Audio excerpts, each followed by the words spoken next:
El nuevo entrenador del Levante, ¿cómo has visto hoy el partido de pretemporada?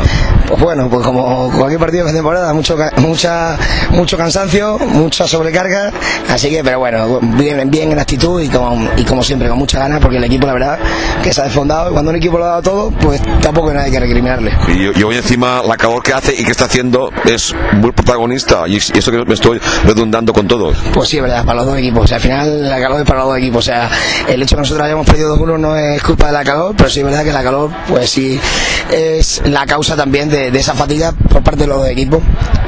Sí, yo he visto el partido igualado, 2-1 no es tampoco y... Evidentemente, ahora mismo lo estábamos comentando, 2-1, y creo que dos errores no dejan de ser ciertos del caso de Valencia, pero también dos errores nuestros, con lo cual creo que todo lo que sea error nuestro es corregible. Pero ahora es tiempo de trabajar para eso, después para en la liga ir supliendo errores. Por supuesto, o sea que en ello estaremos, y con las ganas que tiene la chica y con las ganas que tiene el equipo, pues yo creo que evidentemente todos esos errores por lo menos se va a intentar corregir.